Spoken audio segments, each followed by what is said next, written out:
Katika Qur'an tukufu Allah subhanahu wa ta'ala anatuamuru tukumbushane, kwani kukumbushana kunawafaa waumini.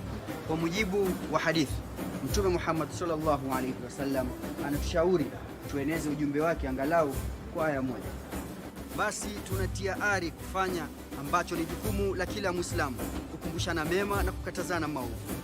Tunakuletea mawaidha za mashehe, wataalam, maustadh, madrasa,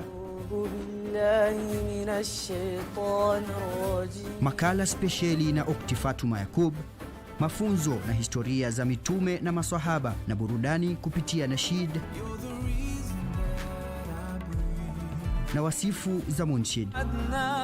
Tazama ukumbi wa Kiislamu nami Alishe kila Ijumaa saa 9:30 katika KBC Channel 1.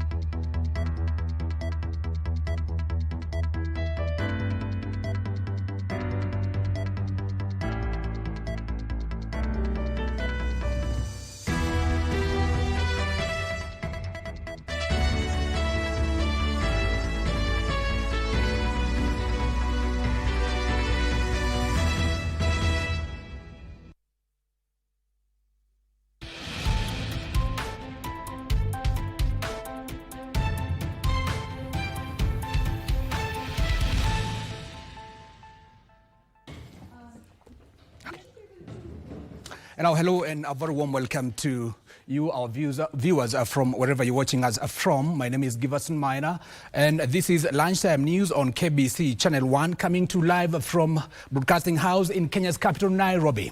And we start our news straight away to pressure continues to mount on Nyeri Governor Mutahi Kahiga to leave office over his remarks appearing to celebrate the demise of former Prime Minister Raila Odinga. The latest to join the fray pushing for his exit is Kilifi Governor Gideon Mung'aro, who says Kahiga's comments are inconsistent with Chapter 6 of the Constitution on leadership and integrity.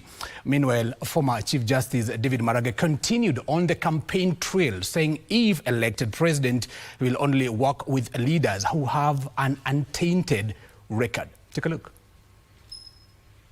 Gideon Mung'aro says Mutahi Kahiga's resignation from his role as Vice Chair of a Council of Governors is not enough. He insists Kahiga should step down entirely, accusing him of making insensitive remarks while the country was still in mourning. Na kupata mwenzetu akienda kuongea maneno kama yale, tuliona ni uvunjifu wa heshima, ni ukosefu wa nidhamu. Kwa hivyo tunailani kitendo hiki na tunamwambia kwamba hiyo kuacha kiti ya Deputy Chair haitoshi, achukue hatua zaidi. Mung'aro adds that Kahiga's sentiments dishonor the office he holds and constitute sufficient grounds for impeachment. Mtu kama ametuacha, mtu amefariki, familia inaomboleza, wanachama wanaomboleza, Wakenya wanaomboleza, kwa sababu Mheshimiwa Raila hakuwa tu kiongozi wa ODM, alikuwa kiongozi wa kitaifa. As a country tuna expect viongozi wetu wote wa preach uwiano, kuwa pamoja. Meanwhile, presidential hopeful David Maraga says his leadership will prioritize the fight against corruption by working only with leaders who have no history of graft. He believes this approach will safeguard public resources and accelerate development. Tafadhali muniamini na mali yenu. Sitawaibia, sitakubali familia yangu iibe kutoka kwa serikali, sitakubali marafiki zangu waibe mali ya serikali, sitakubali wala ambao tutafanya kazi na wao waibe mali ya serikali. In Kitui, the National Liberal Party has accused a section of Ukambani leaders of curating the president's guest list during the Mashujaa Day celebrations held on Monday, allegedly preventing him from meeting grassroots and influential opinion leaders. Party leader Augustus Muli claims there was a deliberate effort to exclude dissenting voices. Kama kweli tunataka Kenya yetu iendelee, kama tunataka Ukambani iendelee, viongozi lazima wajue maana ya national ni nini. Hii mambo ya kukagua kusema huyu ako upande huu, huyu ako upande huu, tutaendelea vipi kama Wakamba? As President William Ruto prepares to return to the region for his postponed working tour in 2 weeks, Muli is calling for compensation for small-scale traders whose stalls were demolished ahead of a Mashujaa Day event. We want to appeal to His Excellency the President. Umepeana so many promises for the Ukambani people. What are you going to do as a government to compensate all those people whose structures have been destroyed because you are coming to Kitui? John Jacob Curia, Lunchtime News. Now, away from that, the Egyptian ambassador to Kenya, Hatem Yosri Hosni, is calling for stronger cooperation between Kenya and Egypt in the medical and trade sectors. This, he says, will foster collaboration between the two COMESA member states. The envoy was accompanied by Remedco CEO and founder Salma Taman. Salma noted that it's time for Africa to believe in and invest its own scientists. Salma, who is the founder of the first Africa's molecular diagnostic manufacturing plant in Egypt, says the vision is to expand the company to other African nations, including Kenya.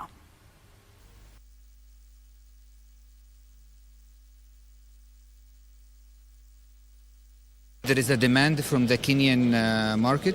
There is a demand from the Kenyan government to have Egyptian companies in pharmaceutical working. We have a very high quality in medical equipment. We have a very high quality in pharmaceuticals. We try to put this into our plan, and we are here to help our Kenyan brothers and sisters, as I said, to ameliorate the medical support for the benefit of the Egyptian and the Kenyan people. There has become a major shortage in testing systems. Unfortunately, the majority of African countries have often relied on this kind of donor funding to make the testing available. So I think today we don't just, bring ourselves here and say we are a solution, but we're actually calling on every single African scientist, every single African medical doctor to start looking at local products, local problems, and start solving for the problem. And we are here today to show that this is an example of doing so, and potentially the first of many. Now, operations at the National Transport and Safety Authority, NTSA, were temporarily disrupted as demonstrators protested the rising cases of road accidents across the country. Led by officials of the Road Safety Association of Kenya and the Speed Governors and Road Safety Association, the demonstrators accused NTSA of sleeping on the job as thousands continue to perish on Kenyan roads. The protesters, among them families who lost loved ones through accidents, presented their petition to the Ministry of Roads and Transport demanding urgent reforms and leadership change within NTSA. Ni ajali ambazo zinaweza zuiwa. Petition yetu, it is very clear. Tunasema the board of directors wachukue jukumu wa advertise kiti ya DG.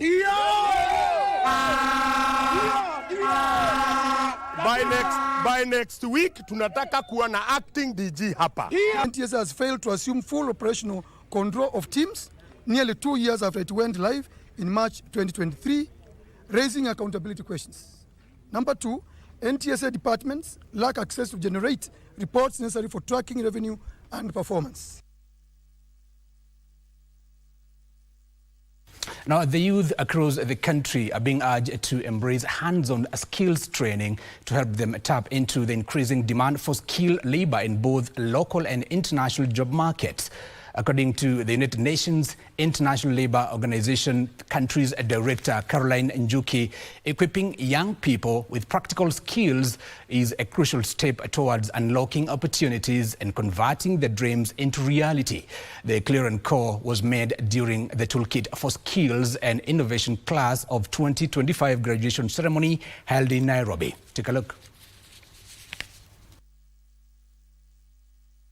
And what Toolkit is doing is helping to bridge the gap between what the labor market demands and the unemployment that we do have in the country. And it is the whole cycle of identifying what it is that the labor market needs, then developing the curriculums that will help power the training. For us, a youth coming through here, we are exposing them to the use of technology.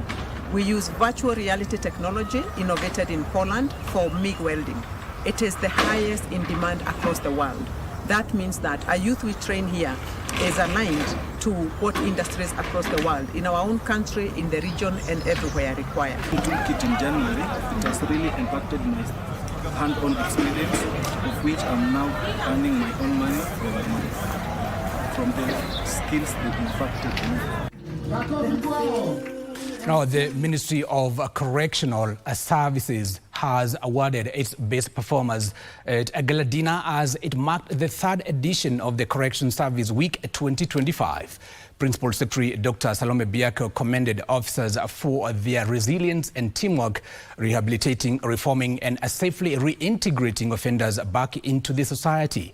The event brought together dignitaries, development partners, and officers from across the country and beyond to reflect on progress made in reforms within Kenya's correctional system.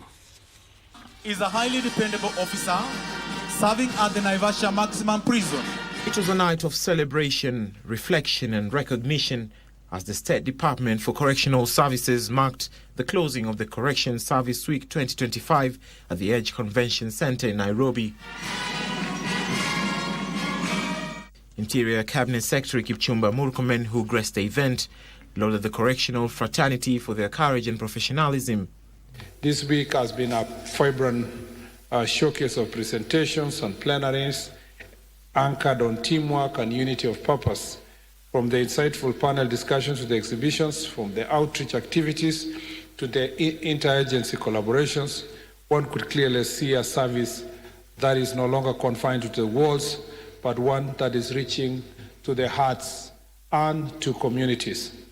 Principal Secretary Dr. Salome Biako commended officers for their resilience and teamwork, noting that the week's activities showcased compassion, innovation, and commitment to humane correctional reforms.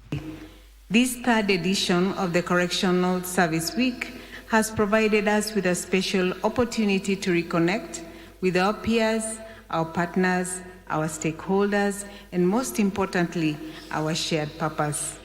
Each edition has built upon success of the last one.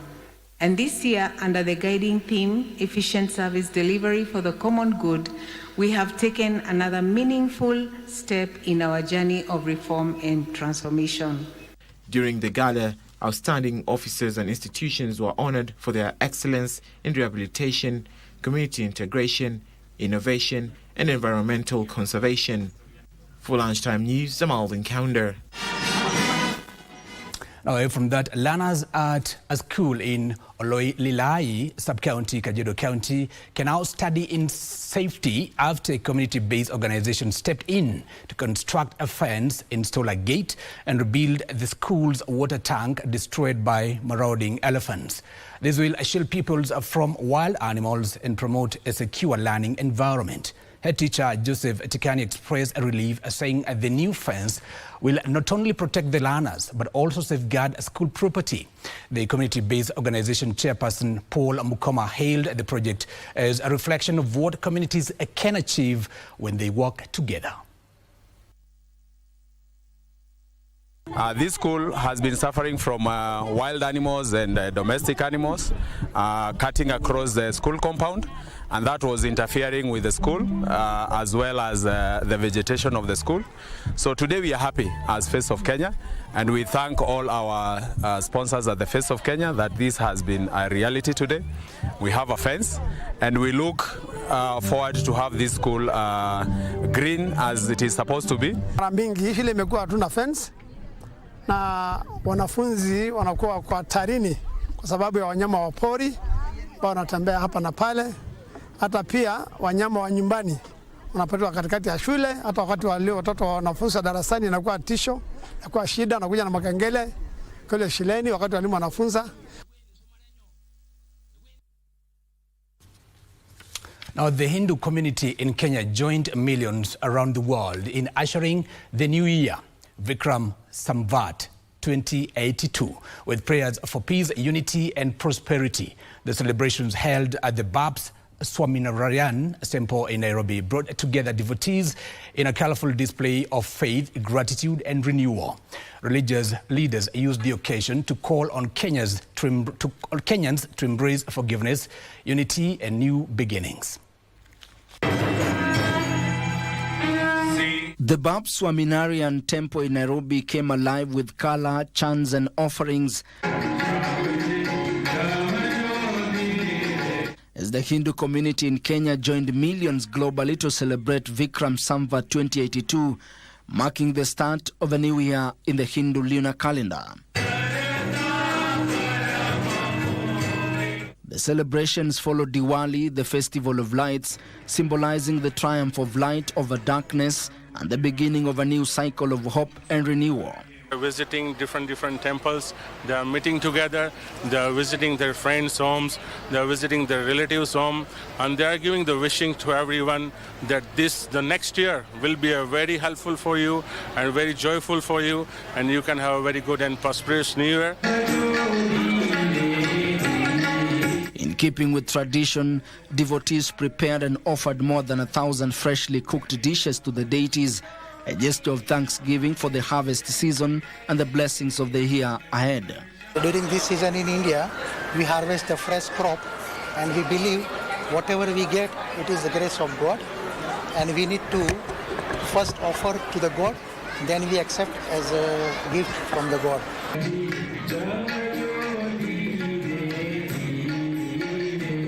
Faith leaders urged the community to embrace forgiveness and start afresh, reminding the faithful and the nation that peace and unity begin within. Let's forget everything which has been happening in the past year. Fine. Today is the new life what we are starting from the new year. So whatever has happened, bad thing in our life, we should forget everything. And this is a message for the youth community that let's start your day with a new beginning. We as Kenyan, we should always work for the peace and unity for the country, and we should always pray for the prosperity of the country. And that is what we are doing. As you see here, we have gathered here. As we offer the offerings, we also pray for the peace and prosperity of whoever is here in this country. From elders to youth, the message was one of love, service and compassion. We are to now bring the light into our lives, and not only do we want to have brightness all around us, we want to have brightness within us as well. So we want to light a lamp within our hearts, the light of kindness, of devotion and such virtues. As Hindus welcome their new year, their prayers extend beyond their community to peace, unity and prosperity of the country. Ben Chumba, Lunchtime News.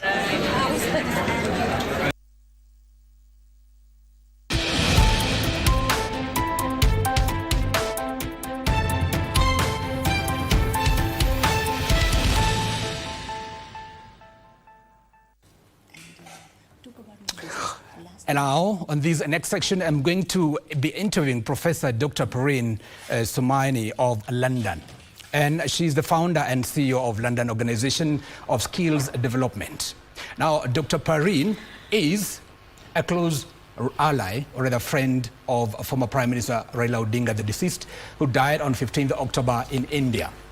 Now, listen to this part.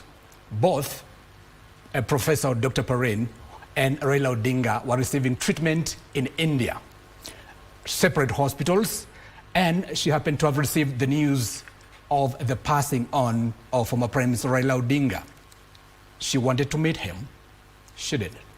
Professor, thank you for making time for KBC Channel 1, and thank you for coming to our studios. Thank you so much for having me here. What was happening in India? You went to seek for treatment. Yes. Did you know Raila Odinga was also receiving treatment in India? Absolutely, yeah. Did you know? Yes, I knew that he was having his treatment, and I knew that he was unwell. I wanted to go, but happened to be I was unwell and I was admitted in the hospital in Bangalore. So I was having my Ayurveda treatments going on, and he was having his treatment. My treatment just finished on 15th, and the doctor said, I think you are ready to go Africa to see him. I did not know this is going to happen so soon that I will not see him. That was a sad moment, that even though we were in the same country, same place, but I did not get the opportunity to see to meet him. And then on the 15th, I found out that... Before that, how long had you stayed in India receiving treatment? Well, I was there for a couple of few weeks to have my treatment. Because I'm a cancer survivor, so I'm Ayurveda follower. I have 2 attacks of the cancer. First attack of the cancer where I've lost my vision was lost, and then they found out I got ameloblastoma. Yeah. Yes. So my quarter of my face has been reconstructed. You can see my beautiful hair. I'm just having my showpiece of And my you look hair beautiful. like a wig. Nobody's gonna notice I know. any change. Yeah, I know. But I'm blessed. I'm very grateful that whatever has happened, there is always good reason why this has happened. And here I am. And when I have these problems going on, so on and off, I always go to Ayurveda at least twice a year to regenerate myself. My aches and pains. I have lots of neck issue, a lot of problems. I had a stroke as well. I had twice COVID attack as well. But I'm a fighter. You look okay. I'm a fighter. You look okay. Yes. And then, while receiving treatment, on 15th of October this year, you received the news. Yes. They had breaking news. Yes. In Kenya, it sent chills down our spines. Yes. How did you receive it? I was broken into pieces. I just took a flight and came here on 16th. I took a flight on the 15th. I did not want to do anything. You did not continue with your treatment? No, I was nearly finishing my treatment. My doctor just said, it's nearly, but if you stay a few more days. I said, now I cannot stay anymore. I wanted to see him. I've been asking you, let me quickly get better. I can go. And you keep on saying now, but now this is the time that I need to go to Kenya to pay his last respect. This is the last thing I can do for him. He is a people's person. His work so much resonates with my work. He works on a political side, I work on a social side. I walk on a path of Mother Teresa. I do work for the humanitarian, for underprivileged children, for the women empowerment, on the education. So for me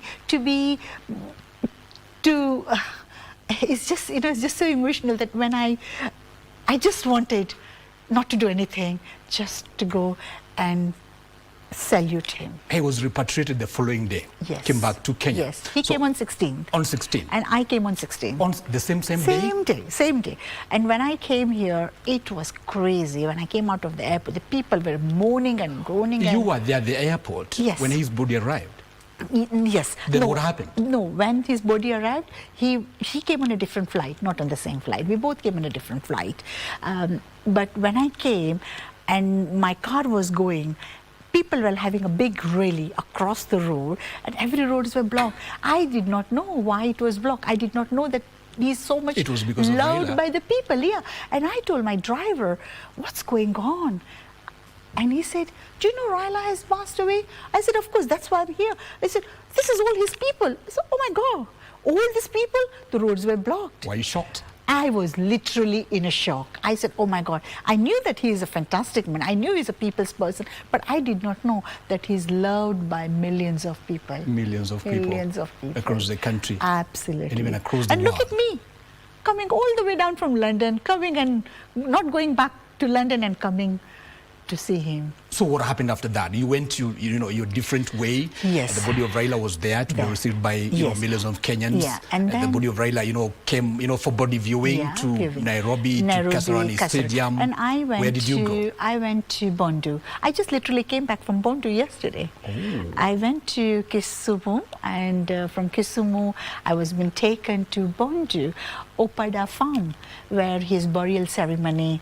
I was with Mama Ida Odinga. Were you there during the funeral? Yeah. No, yesterday I was with her. I was here with them yesterday on the burial ceremony because they were still doing the sculptural thing is still going on. So Ida Odinga said to me, do you know what, Dr. Somani?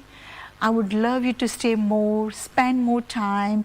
I really want to be part of your journey because I'm very touched that you so much resonate with the work, what you are doing, and I would love to have you back again. I said, thank you so much. And she said, you are not going to go without having the lunch. We are going to. So we had a set together. We had a lovely lunch yesterday with loads of dignitary. Bishops was there, 2 bishops from the local, from the Bondu was there. There were many parliamentary members were there, many people whom we got connected. So it was the moment of cherishing condolences, but at the same time cherishing his work, what he was been doing. And you laid you paid your last respect. You laid the wreath right there. Yes, yesterday. That was amazing. The only way you could say goodbye to Raila Odinga. Yes. It was hard. It was very, very hard. But I can say that he was the man. He was the man of the era to bring this Kenya a strong leadership, to bring his people and help all his people to be a person who the people are right now.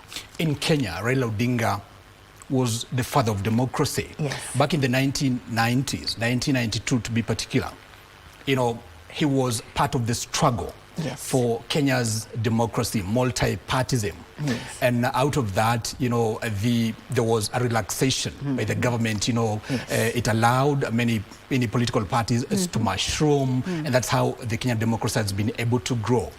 Back in London, when the news came, how did your friends react? People who know Raila Odinga. Do you know what? Yeah. It was a big chaos. People were in a shock. People were going through like when somebody has done something and all of a sudden when somebody goes through a patch of a struggle, people have feelings, love, determination. But I think UK government dragged it very well. Yeah. And we knew that he is going to come back. We knew that he is going to be, because the way he was working for the society, the way he was bringing the people in, the way his leadership was showing, it was not easy. It was a hard work, but he did it. That's the nice things about having the Kenya people who are respecting him because of his work. The challenge in Kenya is going to be how to continue his legacy. In London, or as a person, as a professor, how do you think Kenya should continue his legacy in fight for the democracy, and public spaces? It's such a good thing you ask me, because I was just having a chat with Odinga, Mrs. Raila yesterday, that I am the CEO and a founder of the London Organization of Skills Development, and we have got upcoming event next year on the 2nd and 3rd of May 2026 at the Oxford University in the Business School. So I say to her, you know what, I would love to bring you here. I want people in London should know who you are. I want to bring Raila, the person who was the people's person. And she said, you know what, Pareen, I'm happy to come with you. You get me the invitation, and I said, I'm going to ask my team to invite you, and I want officially to be honoring on the stage of Oxford University. So I'm going to bring her in. Yeah. I'm going to bring her in. Dr. Ida? Dr. Ida, yes. Oh, yeah.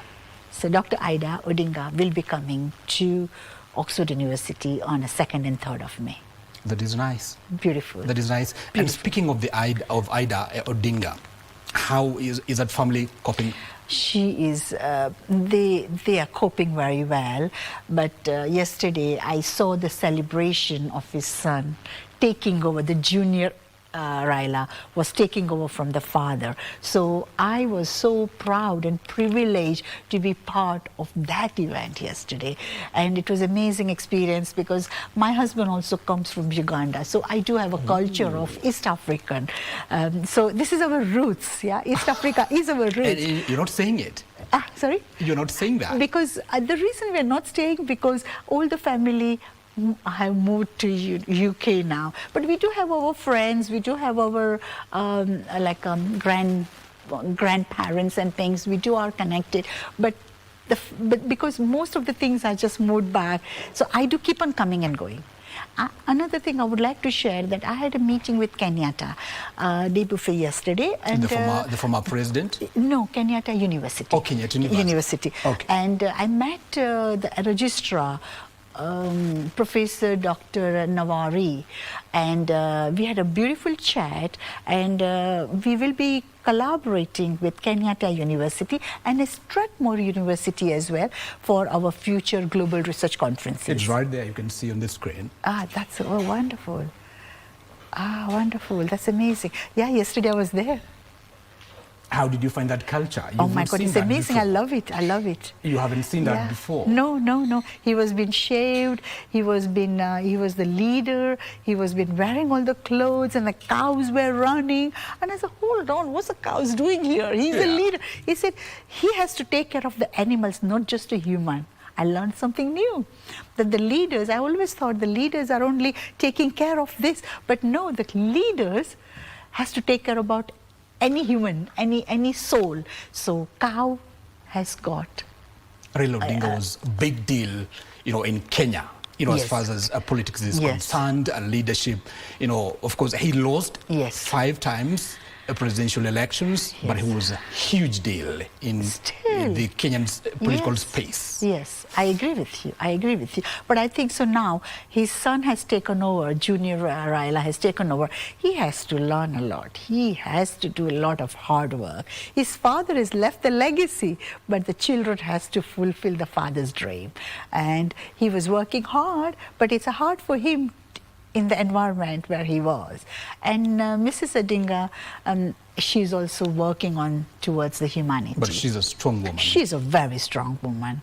I met her daughter, Rosaline, and she was very emotional. She was trying her best to please the people. She's trying her best to do And speaking of Rosaline, she's battled illnesses here and there. Yes. But she's doing well now. Yes, she's doing very well, yeah. So it was a very proud moment for me to be part of this event yesterday. And I never realized that Odinga will accept me as the person, because she never met me. And that was the first time I met her yesterday, having a lunch with her. That was a beautiful moment. She would not leave my hand. She was literally holding my hand, and she just said, sit here, you are going to be with me. She gave us security, and the guy called Ramadan, he was a PA of Mama, Mrs. Odinga, and he said, listen, you need to take care of my guests. You need to make sure they've been taken care. Take them in the car. And literally the crowd was crazy. The crowd was so bad. It's the love. It was the love and affection. And Mama was worried that don't get hit into this crowd. So he told the security guy, guys, take Professor Somani in the car before I leave it. So she made me go first, and then Mama came. Professor Somani, before we continue this conversation, let's take a break. Thank you. Let's take a break. Still so much more coming your way.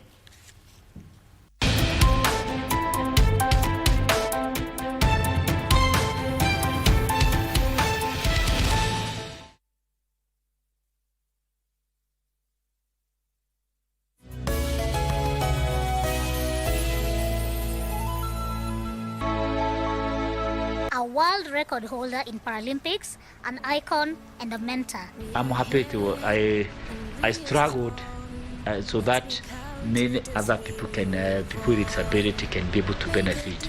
We are not yet there, but in what I can say, we are somewhere. Things are changing. They cannot happen overnight, but I thank God things are happening. We are on the right direction. Sylvia's world changed in a single moment when she finally came to know the diagnosis. Embrace disability, mtupende, tupende watoto wetu, juu cerebral palsy si contagious, haikushiki, haishikanishani.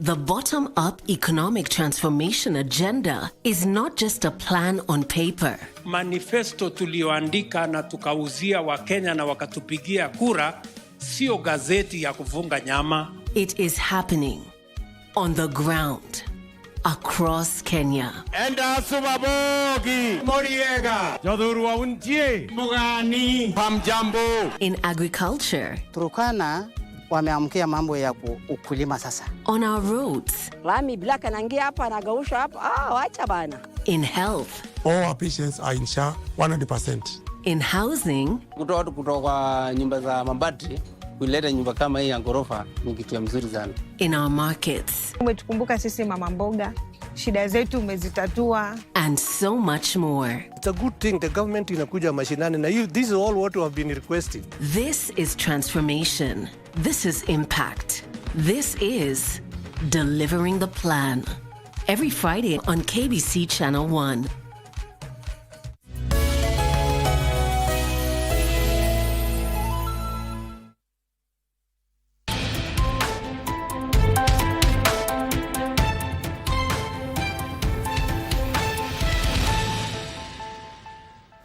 Hello, welcome back. You're watching KBC Lunchtime News. My name is Giverson. And I do have a guest in our studio. That's Professor Pareen Sumani.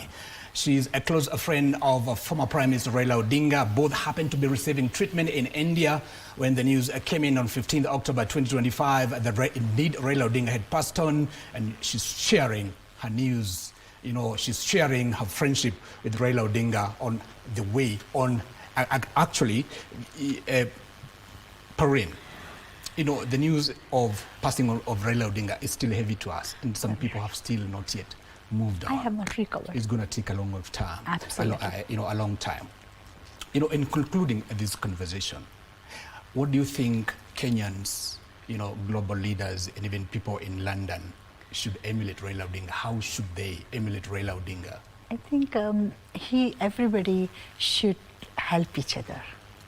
Exactly what he used to do for the people. People should take the good qualities of a leader, and he was a leader as a global thought leader, where he has helped not just above class, but he's helped the ground level. So each and everybody, whether you are in Kenya, whether you're in India, whether you're in Africa, or whether you are in UK or US or Canada, people have to learn a lesson from him. Okay. Be the person of your word. Okay. Be the person how you can help the society in your own strength. In 10 seconds, your few words, your last words. My last word, you need to believe in yourself.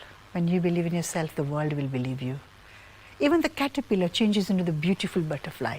Build the bridges between the society. Help the society, and be honest, be ethical. Do not cheat anyone. Thank you. Be the person what Raila's message is. Help others. Thank you. Thank you. That's Professor Pareen Sumani, CEO and a founder of London Organization of Skills and Development in London. Now let's move on. In Marsabit County, the health crisis continues to deepen as clinical officers enter the fourth week of their strike. The medics accuse the county government of neglect, saying they have gone for 3 months without pay, lack medical cover, and are frustrated by unfulfilled promises. This comes as the Kenya Union of Clinical Officers Marsabit chapter say they have assigned 2 return to work agreements in July 2024 and again in April 2025 that were not implemented. The medics say the prolonged strike has crippled healthcare services across Marsabit's vast and arid region, where residents are forced to travel for long distances to access basic treatment. Take a look.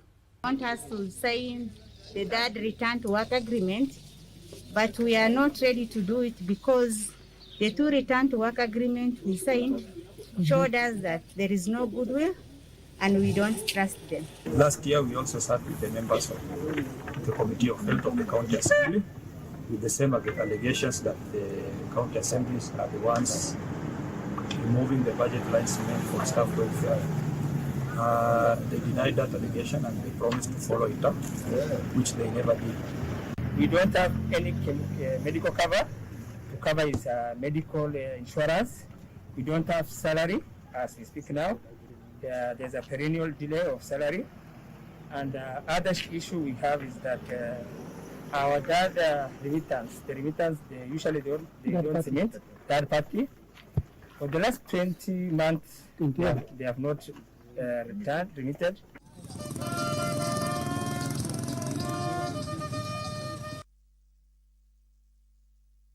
Now, the Cabinet Secretary for Gender, Culture, Arts and Heritage, Hannah Cheptumo, has reaffirmed the government's commitment to ensuring that women and children have a voice in decision-making spaces. Speaking during the launch of Kenya's third action plan on women, peace and security, gender, culture, arts and heritage, Cabinet Secretary Hannah Cheptumo said the initiative aims to bring women closer to positions of power and strengthen protection mechanisms against gender-based violence. The government says it remains steadfast in advancing women's empowerment and gender equality across all sectors of society. We are saying this is a very important day because we are rolling out the agenda of women, peace and security. And this is very important because we cannot develop as a country if we are not staying in a peaceful environment.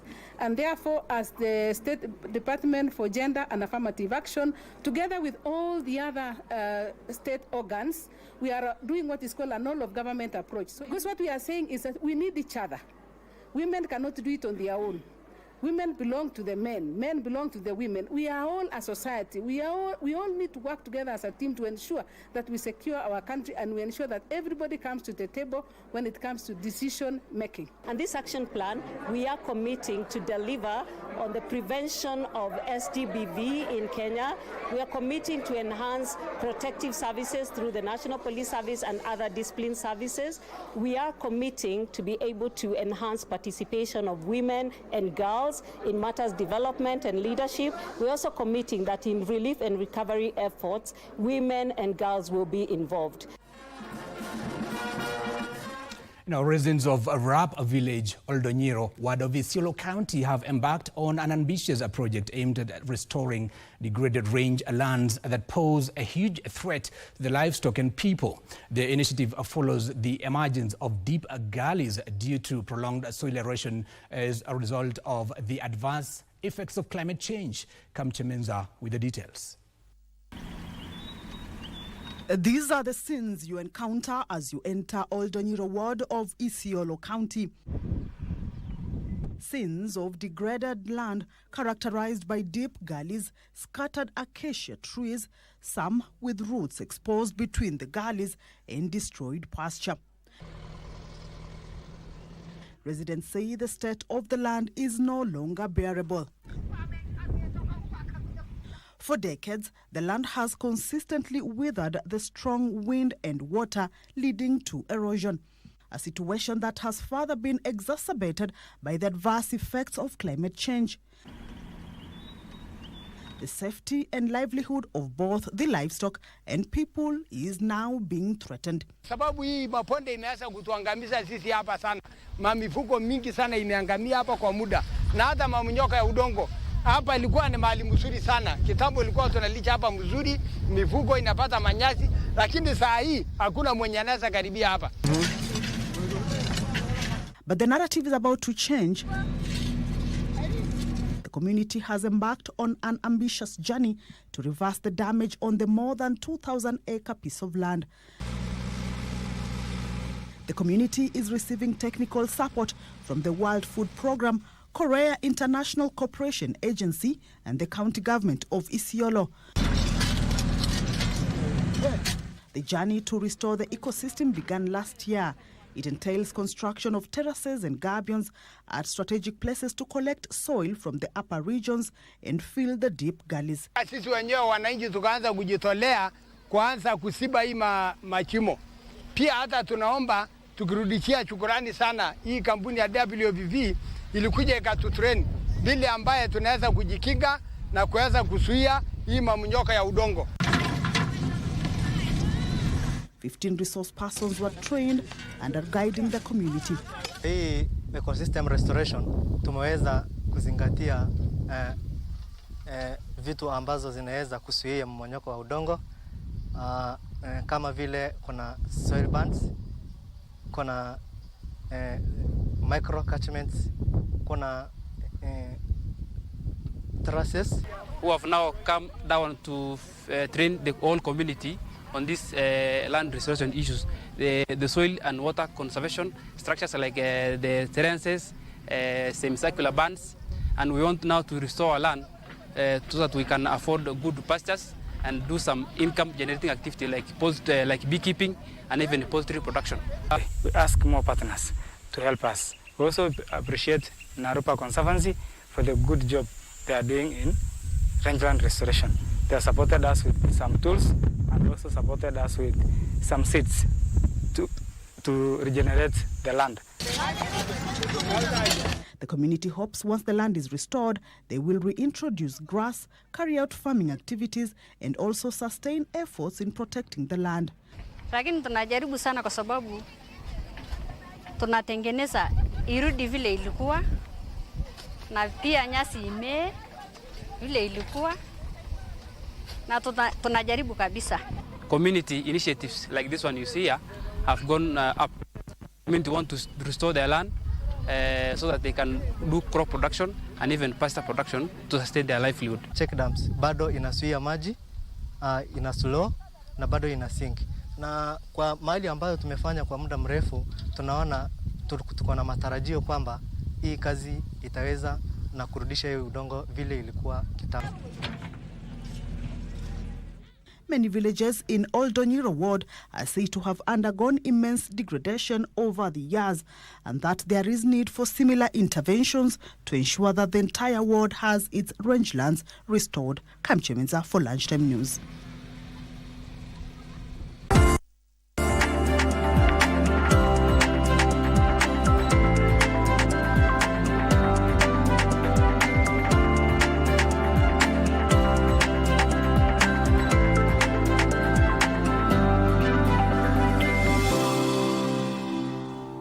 Now, in business, a surge in digital transactions, improved tax compliance, and a rebound in post-pandemic business activity has helped drive up the Kenya's banking industry's taxes paid to the exchequer. This is according to the latest report by PricewaterhouseCoopers PwC, which is calling for a shift from revenue generation to public expenditure efficiency.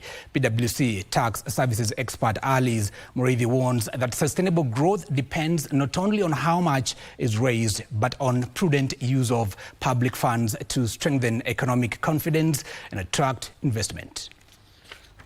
The conversation, I think, has too much emphasis on revenue. We need to now talk about expenditure, right? So the sector has paid 8% of the taxes. Are we having a conversation around how that money is being used? Yeah? So for example, in the room we said that one of the significant growth areas was around the affordable housing levy. So we've paid it. Is it fulfilling that mandate for affordable housing from an expenditure perspective? So I think the conversation, other people need to join this conversation and actually hold people account on the expenditure side. And our cross-border traders will easily access market information after the launch of the Trade Information.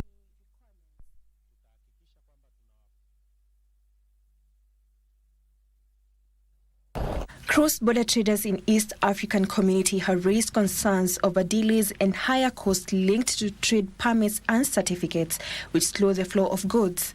These are calls on border agencies to simplify certification and lower free requirements.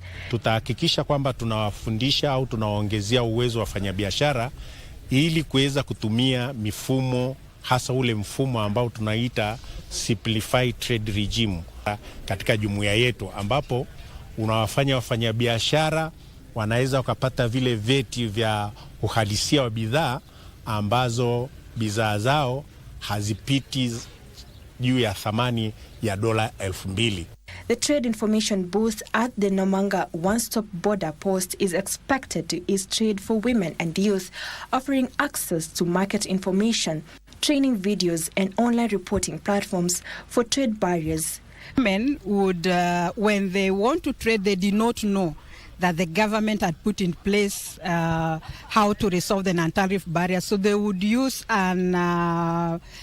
unregulated routes to get to the other common markets. But now the government has streamlined that because there is a program that ensures that every financial year, the agenda, the women agenda, in as far as building their capacities in removal of the non-tariff barriers is taken into place. The East African Business Council is calling on EAC member states to tackle non-tariff barriers. Sylvia Gatti for Lunchtime News. And now the government, with the support of World Bank, is developing a comprehensive national marine spatial plan to sustainably harness Kenya's vast ocean resources. John Ntabo, Deputy Director for Lands and Physical Planning, says the National Marine Spatial Plan will enhance environmental management, improve ecosystem protection, and strengthen climate resilience while fostering sustainable economic growth. Take a look. The Marine Spatial Plan is a 20-year strategic framework that seeks to balance ecological, social and economic objectives in the sustainable management of marine and coastal resources. It provides a coordinated, science-based approach to ensure economic growth goes hand in hand with environmental conservation and social equity. The Marine Spatial Plan covers Kenya's 640 kilometers coastline.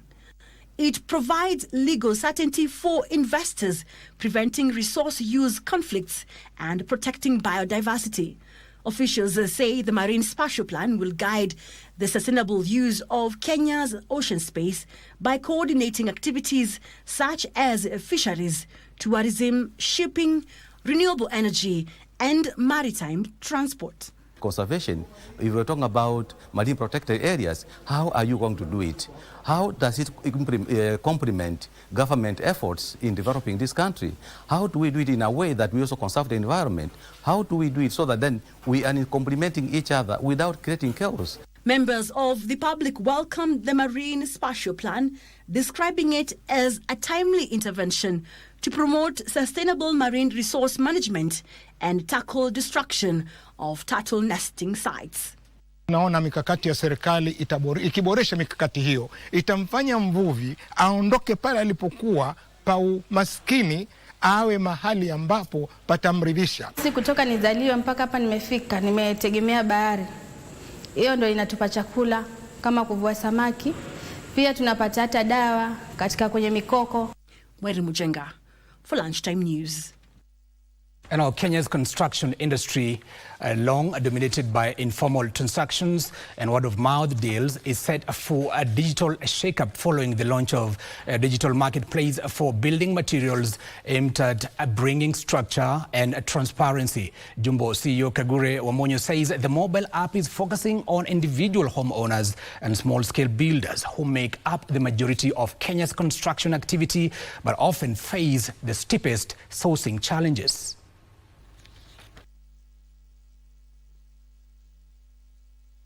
We have been in 40 of the 47 counties, and this is serving hardware stores as some of our customers and manufacturers. Now, as a B2C, reaching the home builder, developer, of contractor, we're starting in Nairobi and we will be expanding to the entire country. We as manufacturers and suppliers of steel, we feel that this is it somewhat fills a gap between the suppliers and the builders. It helps us get ourselves out there more so people can know that what we have in stock, where they can get the material, and that what quality of material is available out there. Some of the product highlighted in Jumba, it will be an advantage for me to create awareness and to bring beauty to homes. I was really interested in it because it will help me expand and grow business of decorative paints. And in other news, educationists have urged parents to monitor their children and spend time with them during the long December school holiday. Speaking during a graduation ceremony for learners at a private school in Mihango, Utawala in Nairobi County, Sheikh Mohammed Sheikh challenged parents to keep the learners engaged in productive activities. Other speakers also called on parents to make their home child friendly and encourage the children to focus on their education and productive extracurricular activities.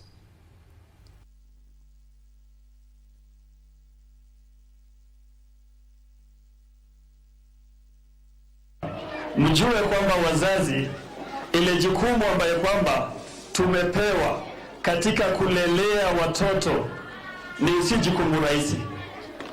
Usidhani kwamba kumpatia mtoto chakula, kumvalisha, kisha kumtuma duksi ama shule ndio mwisho wa responsibility yako. Hapana. Responsibility na ile jukumu kama wazazi, natakikana tulelee watoto wetu. Release our students for the long holiday. We want to say that we know your parents are capable of taking good care of them. As is one simple request, that make sure you are in touch with your child.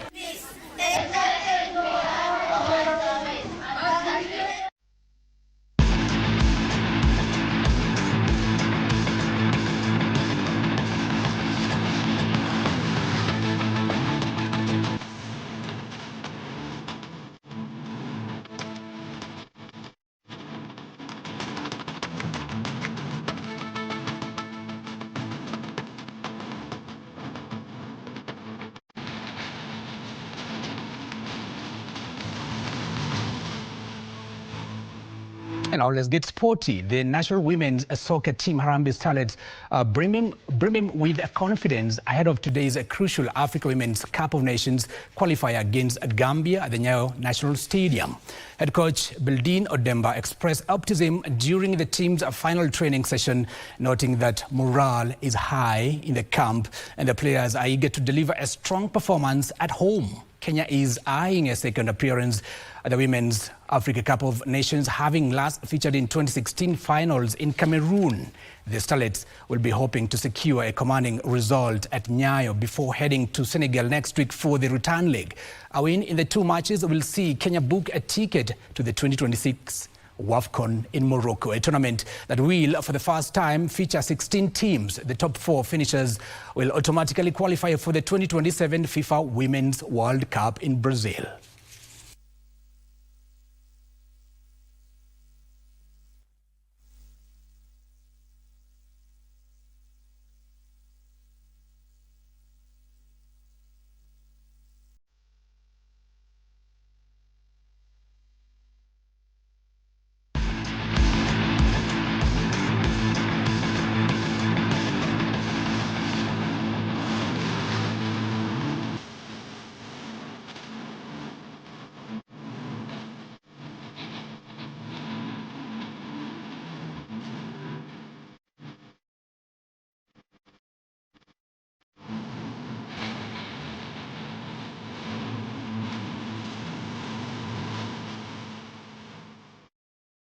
And our go Harambee Starlets, we wish you well. And that story concludes, or rather brings to the end, Lunchtime News here on KBC Channel 1. My name is Giverson Maina. Our sign language interpreter is Karo Njoroge. On behalf of everybody who made this newscast possible, we thank you, and we thank you so much. See you and bye-bye.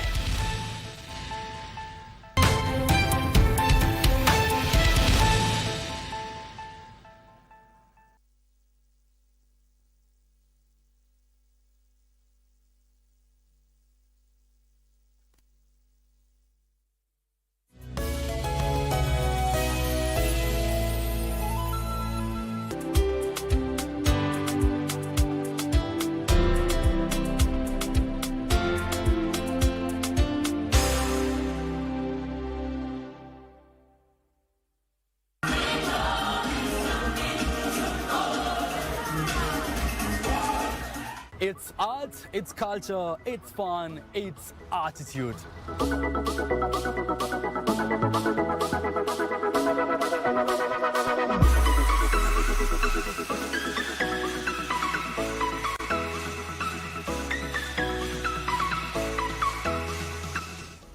You can see with me I have this handkerchief. And is it really a handkerchief or is it?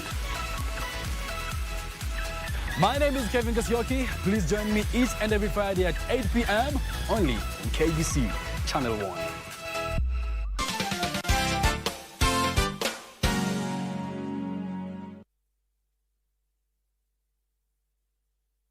Wiki hii kwenye Mkulima tunaangazia kilimo kutumia mbinu za asili.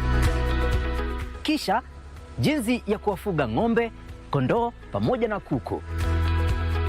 Hawa wanyama wako na challenges mingi pia. Kukua na wao inabidi ujipange. Kwanza majani, unafaa ukuwe na majani ya kutosha, wanakula vizuri. Una make sure ni huko mahali wanalala ni kusafi. Alafu pia dawa ya minyoo unaipea. Kwa wakati after 1 month unaipea dawa. Tazama Mkulima kila Jumamosi saa 10:30 hapa KBC Channel 1 kwa mseto kamili wa kilimo.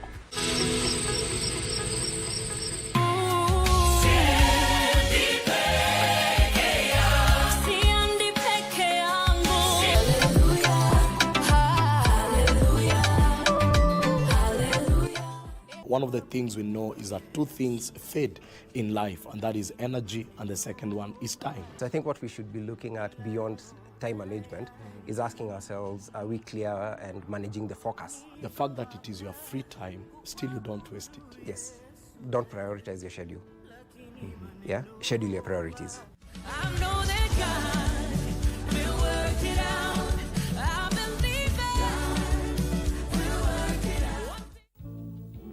ng'ombe hata ukikamua Na ilivyo kawaida ng'ombe akivizikia mguu malishoni, sharti arudi zizini. Kazi yako ni nini hapa? It's not your father's office and not even part.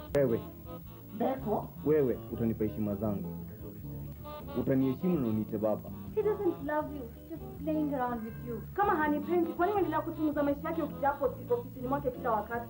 Ni mbanda wewe mwanamke, utachunga wewe.